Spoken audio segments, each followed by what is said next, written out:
सर्वेभ्य नमः। 12वीं कक्षा का हमारा पाठ चल रहा है तीसरा, मानव धर्म जो पाठ चल रहा है उसका आज का हमारा अंतिम वीडियो रहेगा। आज इसमें लास्ट वीडियो में हम आपको बताएंगे 12 के बाद में जितने भी श्लोक आपके बचे हुए हैं कंप्लीट आपको पूरे हो जाएंगे आज। और आज इस वीडियो के साथ ही आपका तीसरा पाठ जो मानव धर्म है आपके मनुस्मृति से, जिसमें बहुत अच्छे अच्छे श्लोकों का यहाँ पर संकलन किया गया है, उस पाठ का आज आपका यहाँ पर समापन हो जाएगा। इसके बाद में हम अगले पाठ में प्रवेश करेंगे।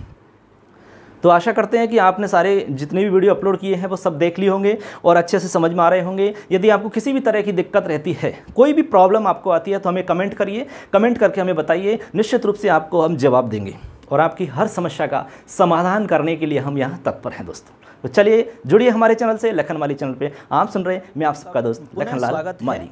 और जो जुड़े रहिए विद्यार्थी हैं जिनका हमने अभी यहाँ पर अपने चैनल पर तीसरा पाठ प्रारंभ किया हुआ है मानव धर्म, इससे पहले हमने इसमें जो श्लोक थे यानी कि 12 नंबर तक के श्लोक के बारे में यहाँ पर कंप्लीट पूरी की पूरी सरल व्याख्या के साथ में हमने आपको बताया कंप्लीट मैटर।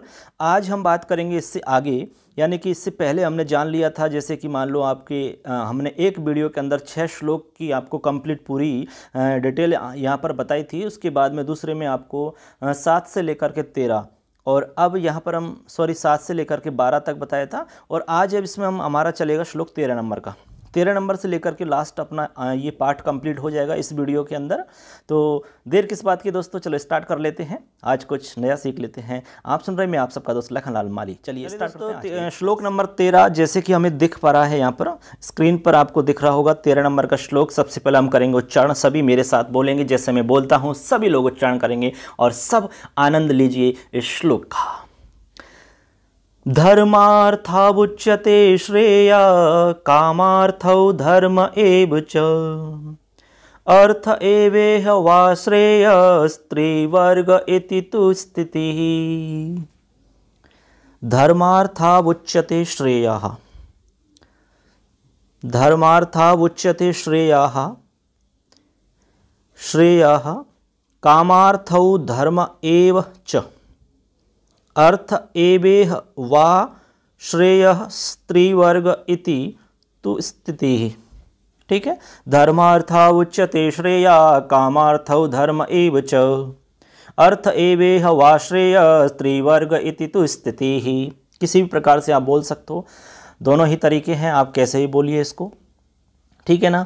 चलिए ये तो उच्चारण हो गया बच्चों, अब इसका हम करते हैं अन्वय, क्योंकि अन्वय के आधार पर हम करेंगे इसका अर्थ। तो जैसे कि स्क्रीन पर हम आपको दिखा रहे हैं अन्वय, इसी के आधार पर आप इसका अर्थ कर पाओगे। तो अन्वय दिख रहा होगा आपको स्क्रीन पर, अन्वय बहुत ही आसान है। तो अन्वय हो जाएगा इह धर्मार्थौ श्रेया उच्यते, इह धर्मार्थौ श्रेया उच्यते कामार्थौ धर्म एव अर्थ एव ह वा अर्थ एव वा स्थिति त्रिवर्ग श्रेयः इति। ठीक है, हो जाता है आपका। तो ये दोस्तों आपका अन्वय हो जाता है, इह धर्मार्थौ श्रेयः उच्यते। ठीक है, इसके बाद में कामार्थौ धर्म एव अर्थ एव वा स्थिति त्रिवर्ग श्रेयः इति। अब इसमें हम आपको बताएंगे कि इसके अंदर जो मेन आपके शब्द हैं उनका अर्थ आपको याद रहेगा तो आप कंप्लीट पूरे श्लोक का अर्थ निकाल लोगे, कहीं भी दिक्कत नहीं आएगी। तो आपको अर्थ हम बता देते हैं सबका। जैसे कि सबसे पहले लिख रहा है धर्म अर्थ, तो इसमें लिखा है धर्मार्थ, तो एक तो लिखा हुआ है धर्म और दूसरा लिखा अर्थ, तो एक हो गया धर्म और अर्थ। तो धर्म जानते हैं हम, अर्थ भी जानते हैं।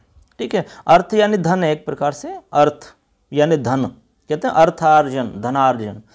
ठीक है, और एक है धर्म, धर्म हम जानते ही हैं, जो धारण होता है वो धर्म है। उच्चते अगला है इसमें उच्चते, उच्चते का मतलब कहा जाता है। क्या है बच्चों, उच्चते का मतलब कहा जाता है। ठीक है ना, उच्चते यानी कहा जाता है। या तो आप श्लोक में से अर्थ समझ लो या फिर आप चाहो तो अन्वय के अंदर से भी समझ सकते हो, कैसे भी है श्लोक में से, इसलिए हम कंप्लीट बता रहे हैं आपको। नीचे आपको अन्वय दिख ही रहा है। फिर है श्रेयः, श्रेय का मतलब होता है श्रेष्ठ, श्रेय का मतलब होता है कल्याणकर या कल्याणप्रद। ठीक है, कल्याणप्रद मान लो और श्रेष्ठ भी होता है श्रेय का मतलब। कामार्थौ, कामार्थौ का मतलब काम और अर्थ। ठीक है, दोनों को मिला दिया, कामार्थौ, काम और अर्थ है तो आपकी काम प्लस अर्थ है, तो कामार्थौ, काम प्लस अर्थौ ऐसे मान लीजिए आप। तो यहाँ पर आपकी संधि हो जाएगी दीर्घ संधि, अकः सवर्णे दीर्घः। धर्म यानी धर्म होता है, एव यानी ही, और च यानी और। अर्थ यानी अर्थ आप जानते ही हैं, एव यानी ही, इह, तो यहाँ पर इह जैसे कि लिख रहा है एव और इह ऐसा लिखा हुआ है ये, तो एव और इह, यहाँ पर आपकी दोस्तों गुण संधि हो जाएगी, तो ई के स्थान पर ए हो जाएगा, तो आपको दिखेगा एवेह, एवेह, ठीक है ना, इस प्रकार से आपको ये दिखेगा। और फिर एव यानी ही होता है, ई यानी यहाँ, और वा यानी होता है आपका विकल्प होता है वैसे तो, वा यानी अथवा मान लो। श्रेय वही आ गया, फिर श्रेय यानी आपका कल्याणप्रद या फिर आपका श्रेष्ठ, और त्रिवर्ग यानी तीन वर्ग, इति तु स्थिति ही, ये स्थिति यानी स्थिति, ठीक है। तो ये आपका अर्थ हो जाता है, जैसे कि आपका इह यानी यहाँ, धर्मार्थौ श्रेय उच्यते, श्रेय यानी श्रेष्ठ, उच्यते यानी कहा जाता है, कामार्थो यानी काम और अर्थ, धर्म यानी धर्म, ठीक है, एव यानी ही, अर्थ एव हो गया, स्थिति जानते ही हैं, त्रिवर्ग यानी त्रिवर्ग, सारे अर्थ हो गए कंप्लीट। अब देखो इसका अर्थ समझो आप, ये तो हो गए शब्दों के अलग अलग अर्थ। अब इस पूरे श्लोक का अर्थ क्या निकलेगा वो समझ लीजिए आप। तो कोई धर्म और अर्थ को, ठीक है, कोई तो धर्म और अर्थ को, कोई काम और अर्थ को, कोई केवल धर्म को, अथवा कोई केवल अर्थ को ही कल्याणप्रद मानते हैं, किंतु वास्तव में अर्थ, धर्म और काम ये तीनों ही कल्याण को देने वाले हैं, ये तीनों ही कल्याण को देने वाले हैं। तो कौन तीनों ही कल्याण को देने वाले हैं, कौन है तीन वो, तो तीन का नाम आ जाएगा अर्थ, धर्म और काम, ये तीनों ही कल्याण को देने वाले हैं।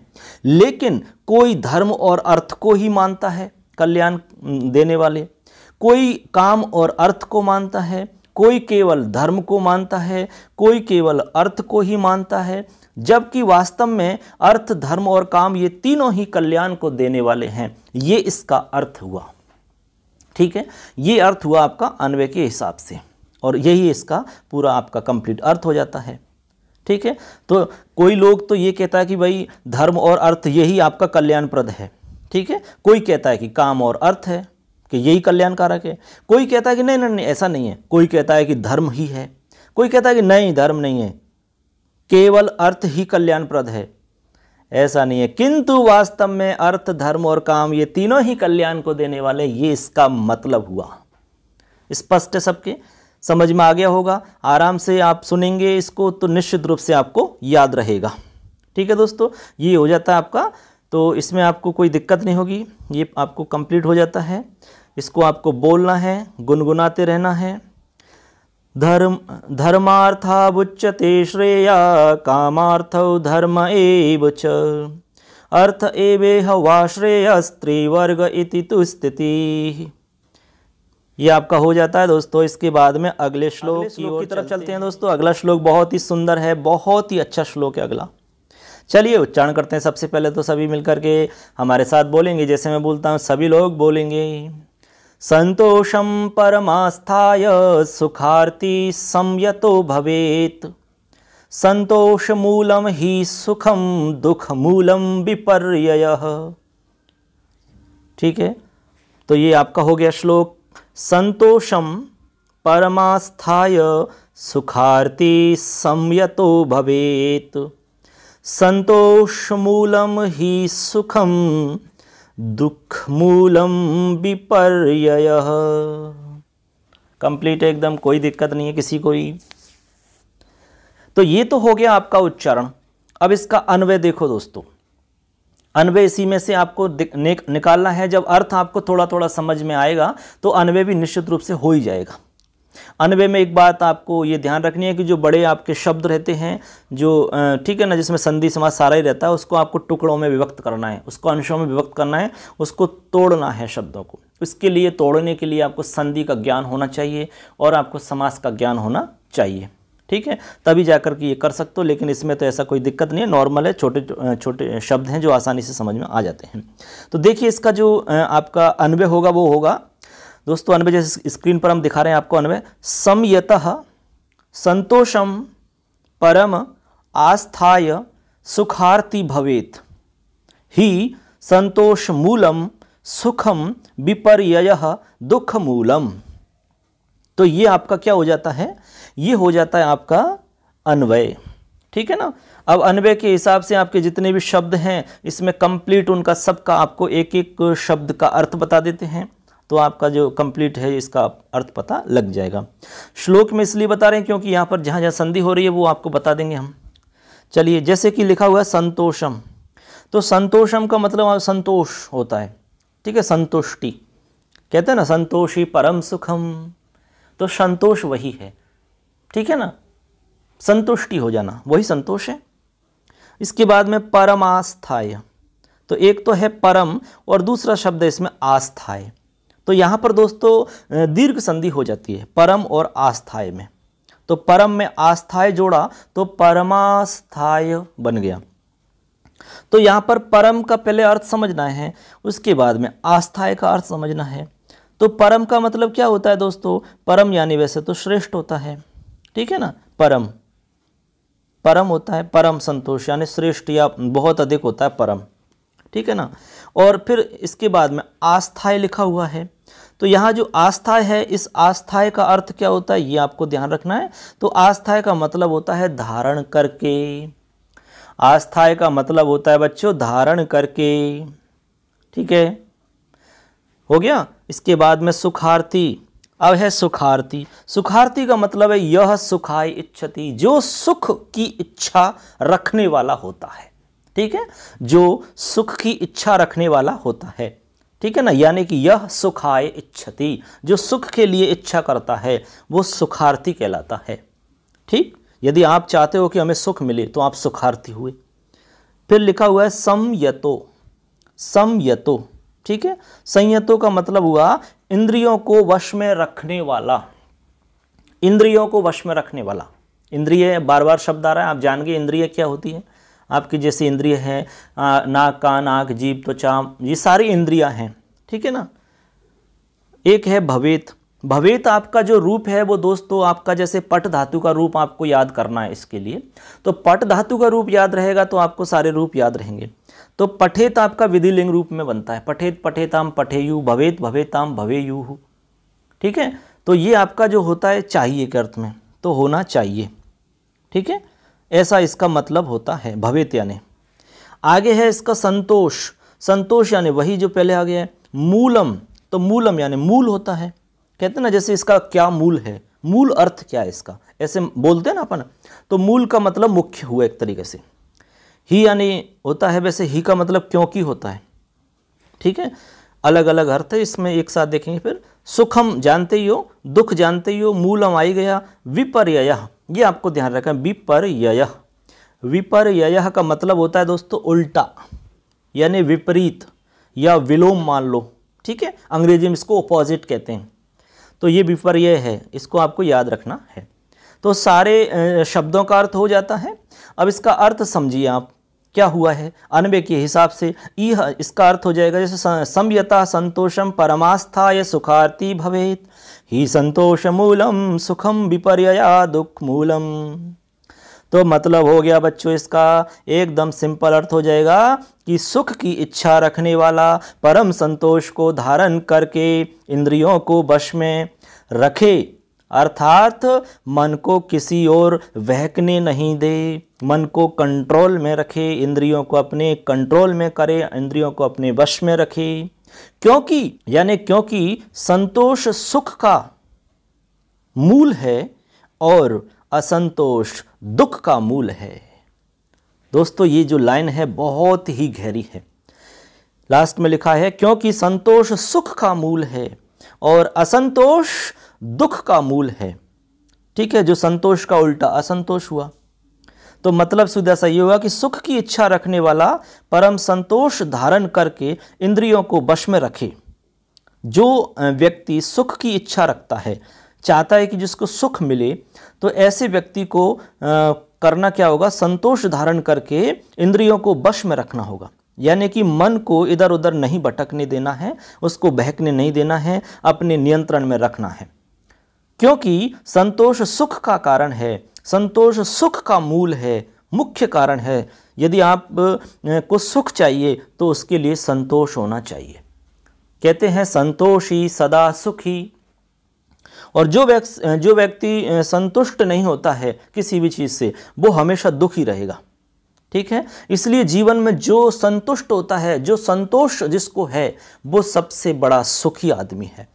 और जिसको संतोष नहीं है, जैसे मान लो संतोष का मतलब है, जैसे मान लो आपने कोई बाजार से जैसे मोबाइल खरीदा, ठीक है, ऐसा एग्जाम्पल से आपको याद रहेगा। मोबाइल खरीदा आपने, और मोबाइल आपका जैसे मान लो आपने 2000 का खरीदा, फिर आपने धीरे धीरे उसको 1-2 महीने रखा, कुछ दिन रखा, उसके बाद में आप दोस्तों के साथ बातें करते हैं, दोस्तों को और अपने दोस्तों के पास बड़े बड़े मोबाइल देखते हो, 10,000 का, किसी के पास 15,000 का, किसी के पास 20,000 का। फिर आप धीरे धीरे सोचने लगते हो कि यार अपने अंदर संतुष्टि नहीं है, तो वो सोचते हो कि नहीं मेरे को दूसरा मोबाइल चाहिए, ये तो अच्छा नहीं है, ठीक नहीं है, ये अपन इससे बड़ा लेके आते हैं। फिर बड़ा लिया, उसके बाद में करते नहीं, ये भी ठीक नहीं है। संतोष नहीं है व्यक्ति को, ठीक है ना, संतोष नहीं है। जैसे मान लो कि आप पैसे कमा रहे हैं, और पैसे आपने जैसे मान लो 1 लाख रुपए कमा लिए, फिर भी संतोष नहीं, आदमी को दिन रात लगा हुआ है, सब कुछ छोड़ छाड़ दिया उसने, घर वालों से बात करने को टाइम नहीं है बच्चों तक बात करने को समय नहीं है, घर वालों से बात करने का समय नहीं है, यानी कि संतोष नहीं है। तो ऐसे आदमी को सुख मिल सकता है? कभी नहीं, क्योंकि सुख उसी को मिलता है जो संतोषी होता है, जिसको संतोष होता है। जितना मिल गया उसी में संतोष कर लेना। जैसे मान लो कि किसी की ऐसी स्थिति है भाई, जैसे मान लो एक टाइम खाना आपने रोटी बनाई लेकिन सब्जी की व्यवस्था नहीं हुई, तो उसी में संतोष करना है कि भाई जैसे तैसे करके अपन उसी में जुगाड़ करें, संतोष है। और जो मान लो संतोष नहीं तो दुखी हो जाओ आप, नहीं कुछ नहीं है, सब्जी नहीं है, ये नहीं है, वो नहीं है, तो आपको दुख होगा। दुख तो आपको ही उठाना है ना। और जिसको मान लो संतोष है, वो तो अपनी रोटी खा पी के सो जाएगा, पानी पी के जैसे भी करके, तो उसको वो सुखी है। ऐसे है। तो ये बात आप अच्छे समझ गए होंगे। अब चलो अगले श्लोक की तरफ चलते हैं। तो ये बहुत ही अच्छा श्लोक था आपका। संतोषम परमास्थाय सुखार्थी सम यतो भवेत, संतोष मूलम ही सुखम दुख मूलम विपर्ययः। अगले श्लोक की तरफ चलते हैं बच्चों।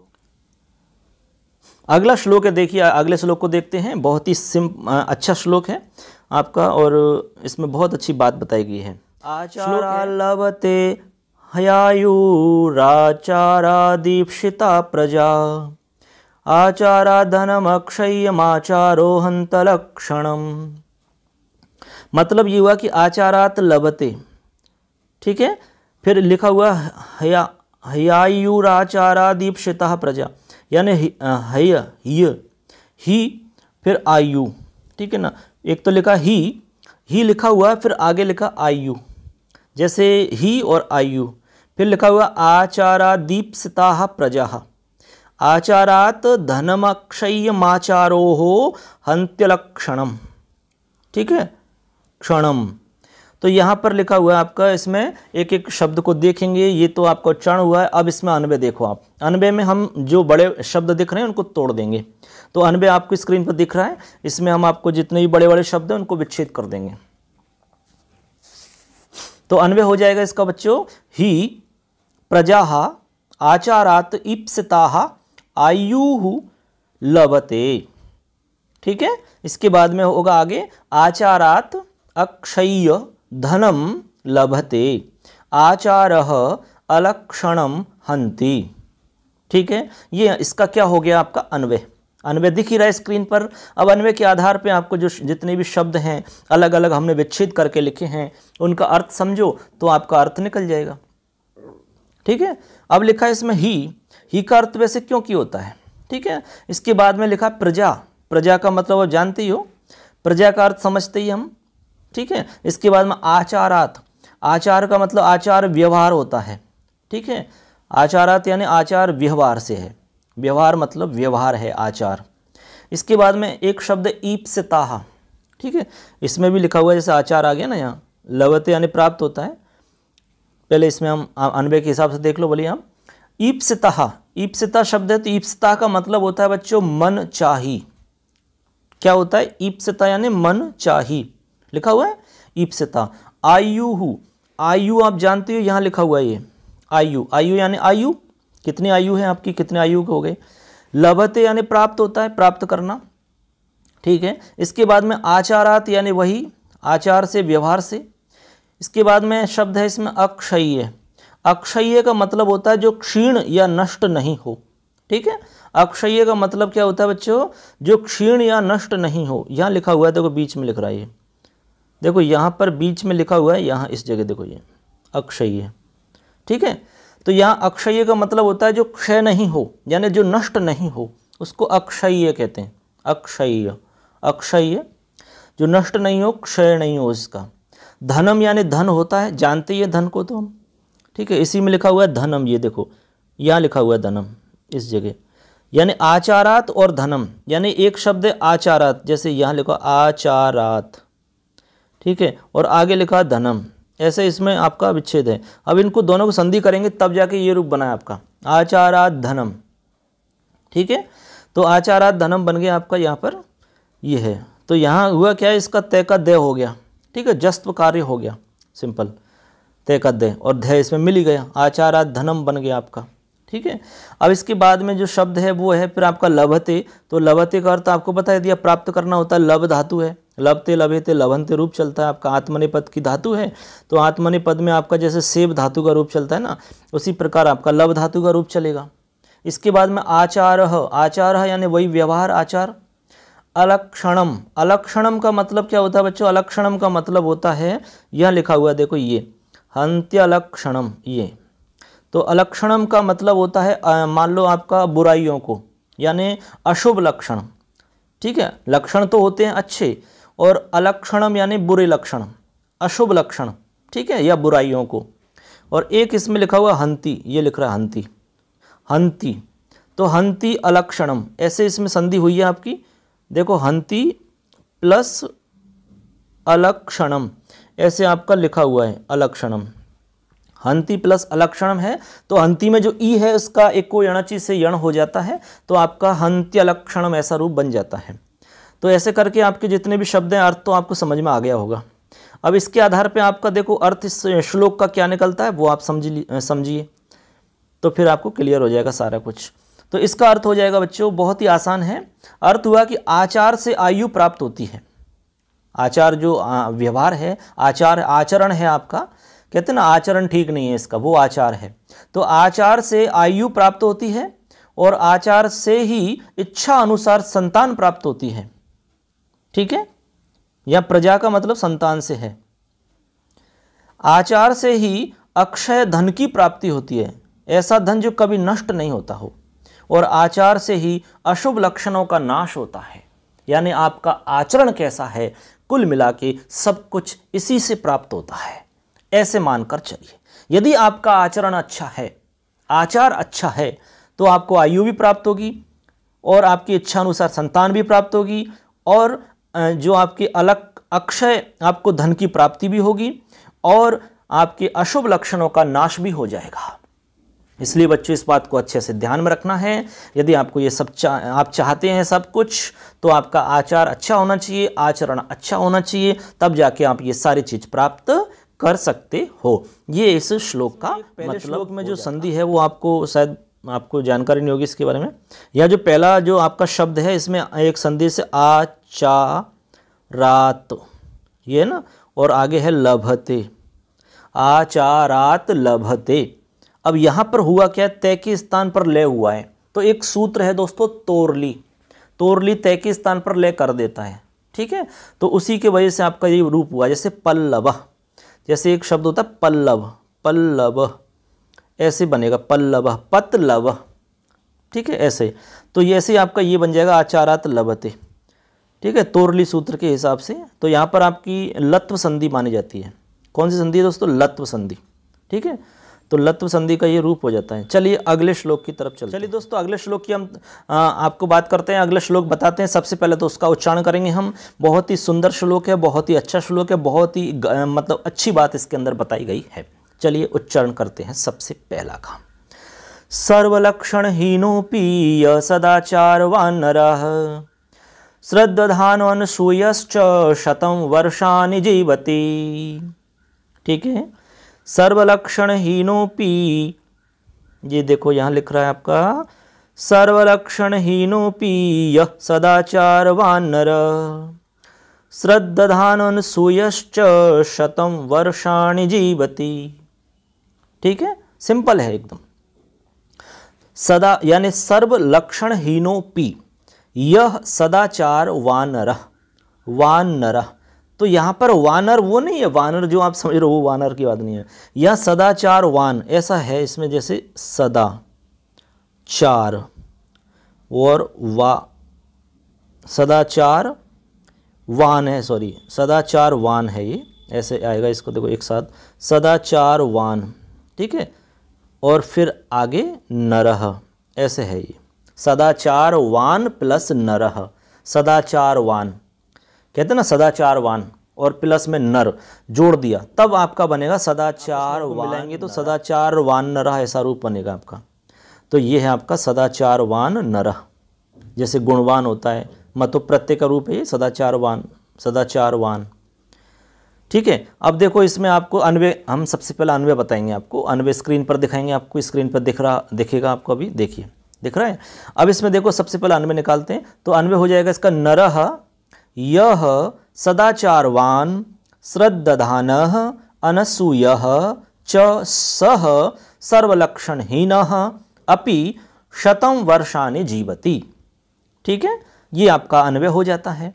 अब इसमें जो अर्थ है शब्दों का वो बता देते हैं।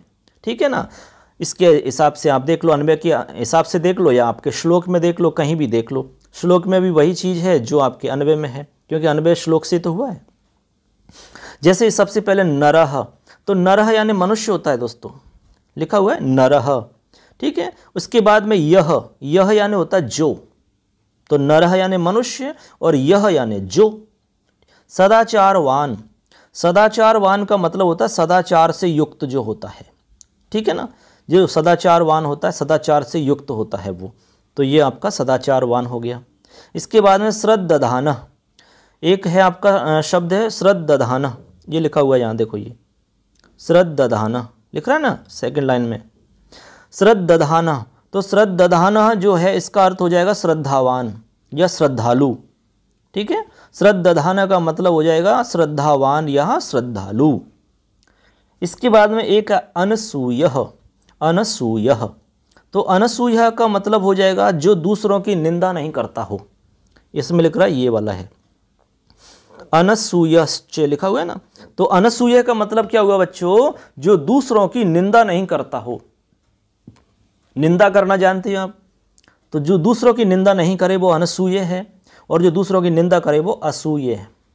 ठीक है, शतम यानी 100 होता है, जैसे शतक लग जाता है ना, तो शतम यानी 100। वर्षाणि यानी वर्ष, जीवत यानी जीवित रहता है। ठीक है, हो गया क्लियर। ये तो आपके शब्दों के अर्थ हो गए कंप्लीट। अब इसका अर्थ देख लीजिए, बहुत ही सिंपल है।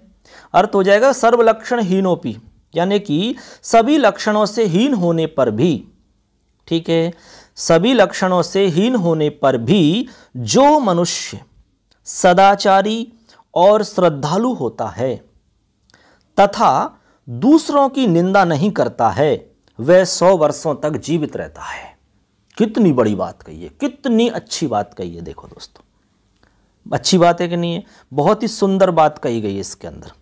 यानी कि जो सभी लक्षणों से हीन होने पर भी, यानी कोई ऐसा व्यक्ति है जिसमें कोई भी लक्षण नहीं है, लक्षणों से हीन है, सर्वलक्षणहीन, यानी सभी लक्षणों से हीन है, कोई भी लक्षण, किसी भी तरह का लक्षण नहीं है उसमें, लेकिन जो मनुष्य सदाचारी है, यानी सभी लक्षणों से हीन होने पर भी किसी भी तरह का लक्षण नहीं है, लेकिन वह सदाचारी हो, श्रद्धालु है और दूसरों की निंदा नहीं करता है, तो ऐसा व्यक्ति 100 वर्षों तक जीवित रहता है।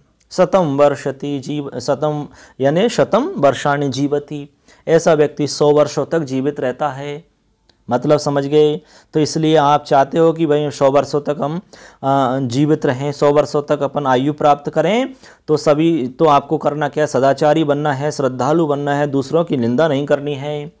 यदि आप सदाचारी होंगे, श्रद्धालु होंगे, दूसरों की निंदा नहीं करेंगे, तो निश्चित रूप से आपको 100 वर्ष का जीवन मिलेगा। ठीक है, तो ये आपका मतलब हो जाता है श्लोक का। सबकी समझ में आ गया होगा। अब बस 2 श्लोक और हैं, ज़्यादा नहीं है बच्चों।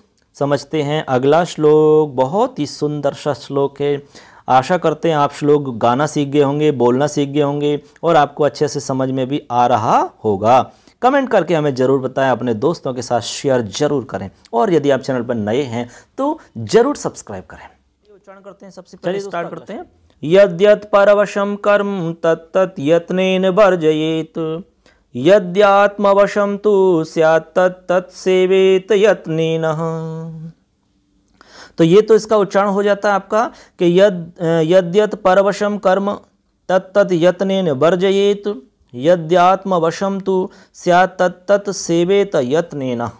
ठीक है, ये आपका हो जाता है एक एक अलग अलग। अब इसका हम अन्वय देखते हैं, अन्वय के हिसाब से अर्थ अपना हो जाएगा। इसका बहुत ही सिंपल अन्वय है।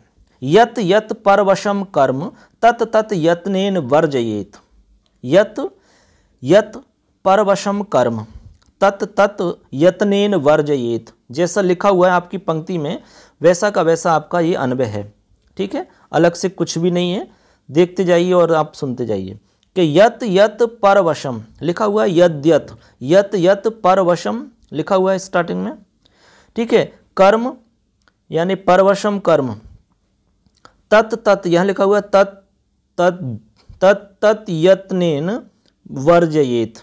ठीक है, उसके बाद में लिखा हुआ आगे यत यत तु आत्मवशम स्यात् तत तत यत्नेन सेवेत। ठीक है, ये इसका अन्वय हो जाता है। अब इसमें जो आपके शब्द हैं उनका अर्थ आप देख लो तो उससे आपको पता लग जाएगा इसका मतलब क्या है। यानी यत यत यानी जो जो, यत यत का मतलब क्या है बच्चों, जो जो, और परवशम का मतलब जो दूसरों के वश में है, परवशम यानी दूसरों के जो वश में है। कर्म यानी कर्म, तत् तत् यानी वह वह। ठीक है, यत्नेन यानी यत्न करने से, वर्जयेत यानी उसको त्याग देना चाहिए, छोड़ देना चाहिए। ठीक है, उसको यत्न करके त्याग देना चाहिए। यत यत यानी जो जो, आत्मवशम यानी आत्मवश है, अपने अधीन हो, आत्मवश का मतलब अपने अधीन। ठीक है, स्यात् है, तत् तत् उसको उसको, यत्नेन सेवेत यानी यत्न के द्वारा भी उसकी सेवा करनी चाहिए, यानी यत्न पूर्वक भी उसको सेवन करना चाहिए। मतलब ये सेवेत सेवन करना चाहिए, ये इसका मतलब हुआ। अब ये अलग अलग शब्दों का अर्थ हुआ, सिंपल सा है। यद्यत परवशम कर्म तत्तत् यत्नेन वर्जयेत्, यद्यात्मवशम तु स्यात् तत्तत् सेवेत यत्नेन, यानी यत्न पूर्वक सेवन करना चाहिए उसका। अब अर्थ समझो आपका, जो जो कर्म दूसरे के वश में है उन कर्मों को यत्न करके त्याग देना चाहिए, और जो कर्म अपने अधीन हैं उन कर्मों का यत्न पूर्वक सेवन करना चाहिए। बिल्कुल सत्य बात है। यानी जो जो कर्म दूसरों के वश में हैं, यानी जो कर्म आपके वश में है ही नहीं, ठीक है, आपके जो हाथ में नहीं है, उन कर्मों को यत्न करके त्याग देना चाहिए, छोड़ दो उनको। और जो जो कर्म अपने अधीन हैं उन कर्मों का यत्न पूर्वक कोशिश करके सेवन करना चाहिए। अरे जो आपके हाथ में है उसको सेवन तो करो, जो अपने पास में है उसको छोड़कर जो अपने पास नहीं है उसके लिए भाग रहे हो आप, तो कभी भी कुछ भी नहीं मिलने वाला। जो आपके पास में है ना वो भी सब चला जाएगा। तो पहले जो अपने पास है उसका उपभोग करो, उसका सेवन करो आप, नहीं तो वो भी खत्म हो जाएगा और जिसकी दौड़ में आप लगे हुए वो आपको मिलने वाला है नहीं। तो ये इसका मतलब है, सिंपल सीधा सा। ठीक है, लास्ट श्लोक है दोस्तों। चलिए अगला, चलिए दोस्तों एक श्लोक और है आपका, लास्ट है, इसी के साथ में आपका कंप्लीट तीसरा पार्ट पूरा हो जाएगा। चलिए सबसे पहले तो इसका हम करेंगे उच्चारण।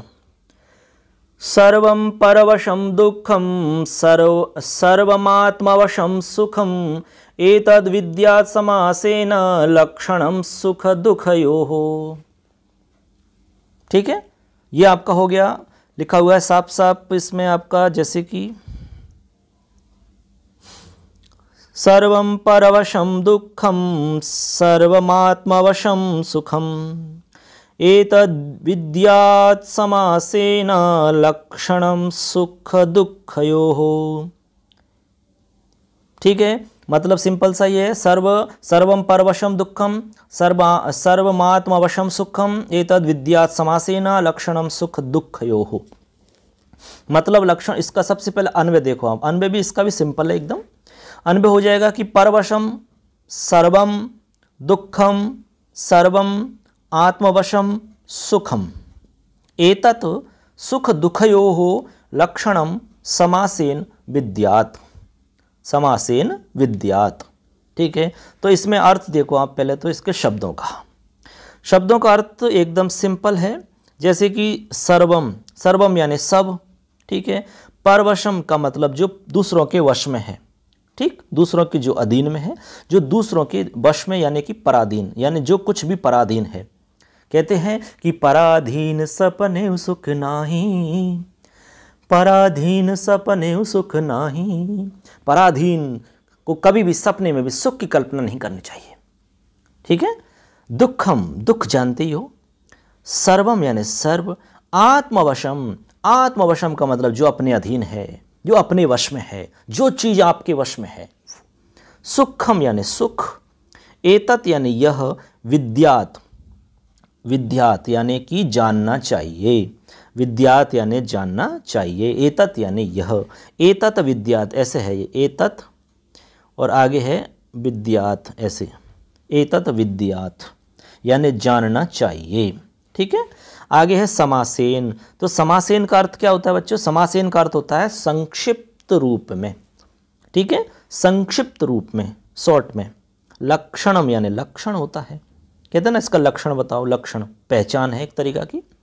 और एक लिखा आगे लिखा है सुख दुःखयो, सुख दुःखयो यानी सुख और दुख की, सुख और दुख का, ऐसे मान लो का या की, सुख और दुख का, सुख दुःखयो हो, षष्ठी का रूप है। रामयो हो, सुख दुःखयो हो, ऐसे हो जाएगा आपका। तो ये आपके शब्दों के अर्थ हो जाते हैं। अब इसका अर्थ देखो, बहुत ही सिंपल अर्थ है, बहुत अच्छी बात इसमें बताई गई है। अर्थ हो जाएगा कि पराधीन सभी कर्म दुख देने वाले हैं और स्वाधीन सभी सुख देने वाले होते हैं। संक्षिप्त में यही सुख दुख का लक्षण जानना चाहिए। यदि आपसे पूछे कि भाई सुख किसे कहते हैं और कोई पूछे कि दुख किसे कहते हैं, तो इसी बात का यहाँ पर आपको इसका लक्षण बताया गया है, यानी कि इसकी परिभाषा दी गई एक तरीका से। तो आपको इसमें बताया गया कि सुख किसे कहते हैं और एक बात बताई गई दुख किसे कहते हैं। इसी के लिए कहा गया है कि पराधीन सभी कर्म दुख देने वाले होते हैं, यानी जो पराधीन हैं, जिस जिस चीज़ में आप पराधीन हैं वो सब दुख है। ठीक है, कहते हैं ना पराधीन सपने सुख नहीं, यानी पराधीन जो आपके अधीन नहीं है, जो चीज़, वहाँ सब जगह आपका दुख है। वो सब जो भी मिल रहा है आपको वो दुख है, उसको दुख कहते हैं। और स्वाधीन सभी सुख देने वाले होते हैं, और जो आपका स्वाधीन है, अपने अधीन जो है, जो आपके वश में है, ठीक है ना, वो सब सुख है। तो पराधीन सभी कर्म जो होते हैं वो दुख देने वाले होते हैं, जो दूसरों के अधीन है, आपके अधीन नहीं है। जैसे मान लो आपके पास घर में आपके बहुत सारे सामान है, ठीक है, या फिर आपके कहीं बाहर आप गए हैं, दुकान पर आप जा रहे हैं, बहुत सारा सामान है, आपकी इच्छा है कि इसको मैं देखूं एक बार, लेकिन वो आपके अधीन नहीं है, वो पराधीन है, दूसरे के अधीन है। तो जो आप इच्छाएं कर रहे हो, आप जो कर्म कर रहे हो, वो सब दुख देने वाले होंगे। और जो चीज़ आपके अधीन है, जैसे आपके पास सामान है, आपका है खुद का, बस किसी से पूछना भी नहीं है कुछ भी, अरे आप अच्छी तरह आराम से देखो, रात को देखो, दिन में देखो, कभी भी देखो, आप कितने भी बार देखो, कुछ भी आप करो, तो उसमें वही सुख है आपका, वही सुख है। ये जो आपके अधीन है वो सब सुख है, और जो दूसरों के अधीन है वो दुख है। संक्षिप्त में यही सुख दुख का लक्षण जानना चाहिए। ये आपकी यहाँ पर कंप्लीट आपका पाठ हो जाता है दोस्तों। आशा करते हैं आपको अच्छे से पाठ समझ में आया होगा, और इसमें जो भी आपको दिक्कत रही होंगी, कोई भी आपको प्रॉब्लम है यदि है, तो आप कमेंट करके हमें बताएंगे कि हमें ये दिक्कत आई, और पाठ कैसा लगा, पढ़ाने का तरीका कैसा लगा। आप निश्चित रूप से हमें कमेंट करके ज़रूर इस बात को बताएं, और आप क्या चाहते हैं, कोई आपको लगे कि भाई इस प्रकार का इसमें हमें और बताएं कुछ, तो वो भी हम ज़रूर ऐड करेंगे, लेकिन आप कमेंट ज़रूर करें, अपने दोस्तों को शेयर करें। चलिए दोस्तों, इसको अच्छे से सुनते रहिए, फिर मिलेंगे एक नए एपिसोड के साथ में, एक नई जानकारी के साथ में, फिर लेकर आएंगे अगले पार्ट में, फिर आपसे मुलाकात होगी दोस्तों। तब तक के लिए जय हिंद, जय तू भारतम। आप सुन रहे, मैं आप सबका दोस्त लखनलाल माली। धन्यवाद दोस्तों।